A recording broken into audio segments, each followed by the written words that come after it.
want to ask you about the evolution of the offense from week 1 to week 6, how you gotten better, kind of what direction you're headed. And Ty mentioned the tight end screens that was a Kansas City play. Can you kind of speak to those things? Yeah, we've always had a couple of tight end screens in the playbook. Watching a little bit of NFL film, you always can pick up one or two things that can help you. We're always looking for different things that different people are doing that are some new wrinkles. But we've always had that kind of play in the system. We're learning our guys a little bit more as we go, and learning, that you got guys that can make some plays that maybe weren't in there early in the season that are getting an opportunity that have shown to be a playmaker that deserves to get the ball a little bit more. So, we're installing our offense as we go, and the biggest thing is the retention level. Of our guys, I'm always constantly, preaching to our offense that, you guys got to retain this stuff. We can do a lot of different things, and but if you don't know what you're doing, it makes it tough. And we had that happen on Saturday. We had a couple of times where, we didn't block it right on the perimeter, or we didn't had it up inside, or didn't run the right route. We didn't drop out on the route we were supposed to on a third down. So, a lot of that's, you can do a bunch of wrinkles and it can look really good, but also you can have some missed assignments as well that can cost you. So, again, I'm always constantly preaching to our guys. It's about retention and about, keeping on to things that we're doing, and so we can continue on as we go. Got a pretty nice package going with Cole Kelly on short yardage and goal line. How'd that come by? Just how do you think Cole's handled everything since the North Texas game? Well, I think Cole's, like I've said, he's enjoying being around our room. We have a really good room in the quarterback room, and we have a good time in there. And I think he's embraced his role. I think he knows that Ty's playing well, and he's got Ty's back. He's encouraged him. Like I said, every week he's been the guy that's really encouraged Ty, and just like everybody else has. And he's embraced his role. And it's hard to stop 6'7", 270 on 3rd and 1 or on the goal line. And as long as we can hat him up and he can find a crease and kind of fall forward, it's hard to stop. So he's really embraced that role, and he loves that kind of stuff. He's always coming to me asking, what's his package for this week, and obviously we've had one every week since the North Texas game. Even going back to the A&M game, you had the long drive there toward the end that got you back within a touchdown, and then you had the success against Alabama. How much of that do you think is the offensive line, the continuity of those 5 playing together now for 3 straight games? Well, I think 2 things there. I think one, kind of what you said in the A&M game, I think that was a little later in the game. We got some confidence. We felt like we had worn them down just a little bit, and and we were in what we felt like we were in better condition than they were. But I also feel like, the more reps in any offensive line, wherever you're at, whether it be pro ball, high school ball or college, those guys, the continuity of those guys playing next to each other week in, week out, day in, day out at practice is very, crucial to your development as an offense. And I think those guys are really playing well together. And they're making mistakes, yeah, but they're also doing some really good things. And the more they can play together these next 6 games, and we can create some continuity, can continue to do that, I think that they'll only get better. How much confidence has Ty Story gained over the last couple of weeks, in particular on 3rd downs? Yeah, I think you see his confidence level growing tremendously. I think he's got more confidence in the offensive line than he did early in the season. I think he's got a little bit more confidence in the guys that he can get the ball to that can make some plays. And I think, you see his confidence growing by the day. Practice, in games, he's growing. He's getting more confident in everything he's doing, and obviously, that helps you on 1st and 2nd down as well as 3rd down. I think that, the other day at the game, we did a really good job on 1st and 2nd down to not stay in as many long yardage 3rd downs as we've faced the past couple of weeks. I know we cut that down tremendously, but, and I think that has a lot to do with it too. Anytime, any quarterback you have, if you're facing a third and long, it's tough in this league, in any league. And, and so we helped ourselves out last week by producing on first and second down and staying out of those third and long situations. I think we only had 3 third and longs, whereas I know a couple weeks ago at Auburn we had 12. So I know that obviously helps gain a quarterback's confidence. Start feeling comfortable with Devion Warren being over the injury and everything, and just what do you look for out of him after here on out? Yeah, I mean, ever since the spring, we've been really excited about Devion and the things that he brings to the table. You know, obviously getting off the injury and missing a couple games, you know, we had to get him back out there, get him back in shape, you know, make sure he knew what he was doing and get some reps at practice. And, you know, we felt like this was a game to get him in there a little bit and see what he could do. And obviously he caught his first touchdown, offensive touchdown since he's been here. And so I think he's a guy that we can build on. He's a guy that is a playmaker, a guy that he can be deadly with the ball in his hands. So, you know, he's doing a really good job for us, and I think he'll continue to get better as he goes. I want to ask you about Ty's presence in the pocket. In this game, it looked like he did some nice lateral stuff. He stepped up a few times, kept his eyes downfield. Have you seen that grow?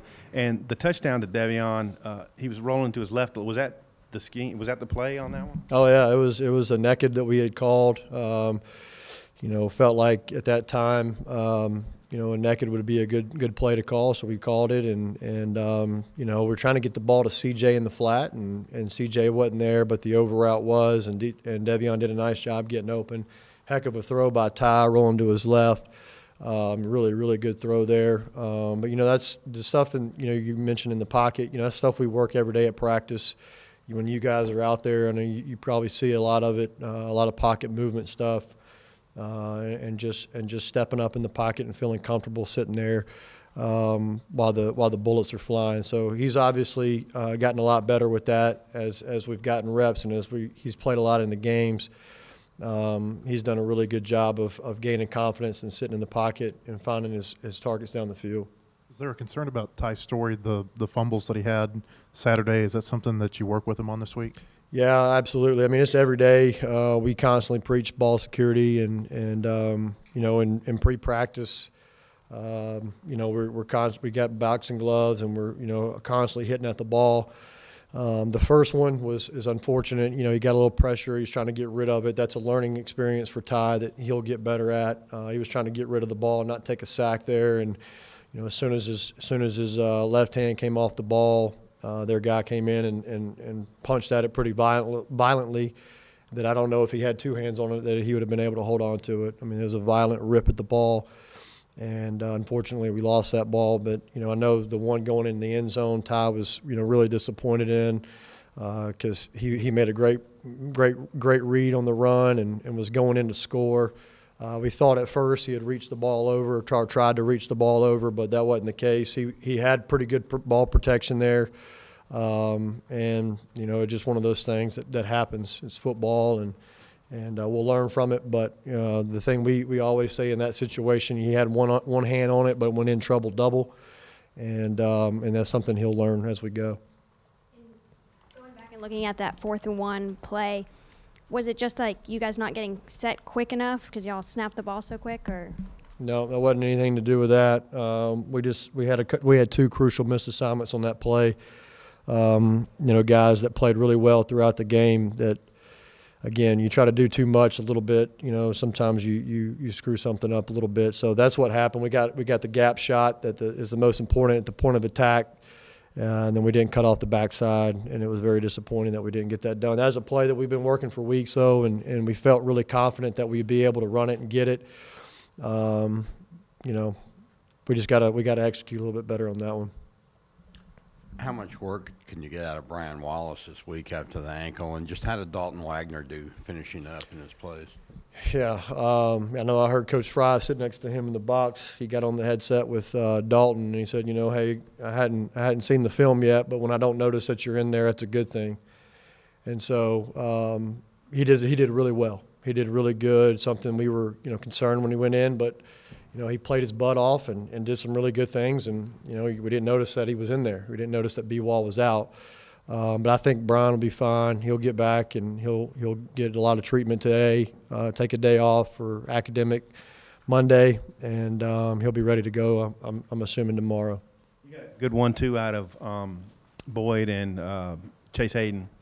So Devois comes back in the mix this week. I think Chad mentioned he'd probably be ready to go. Just how do you see things evolving with those guys? Yeah, you always want to go with who's hot. Obviously, I mean, you guys know the statistics with Rakeem and what he was able to do against Alabama.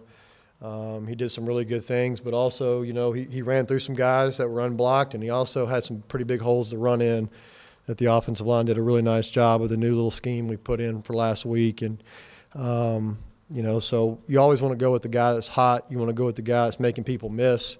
You can't block them all. We say all the time, it's your scholarship on his scholarship, and whose scholarship's going to win. So, you know, that's what we go by, and you know, we'll try to, you know, like I said all year, you know, it's good to have a lot of backs, and especially 6 games in. Obviously, Devois has been a little banged up. You know, I know those other 2 that played the other day, you know, they're not hurt, but they got hit pretty good a couple times. So they're a little sore yesterday, and I'm sure today. And again, they'll take today off and get a lot of treatment and rehab and be ready to go come practice tomorrow.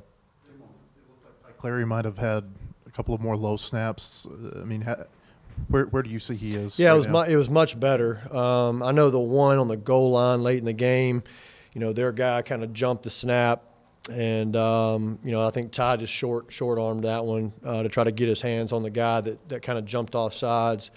And then I think I remember one more that was low, but it was much better. Something that we've definitely put a huge emphasis on, and we'll continue to do that. Obviously, in practice, putting a guy over him that we feel like, you know, could he's got to block him, or he's going to, you know, get run over. So, and then also in pre-practice, just having a guy holding a pad every time he snaps, where he's got to fire off the ball and hit the pad. So, I thought it was much better. Obviously, we don't want any snaps that are low or high. But I thought it was much better on Saturday.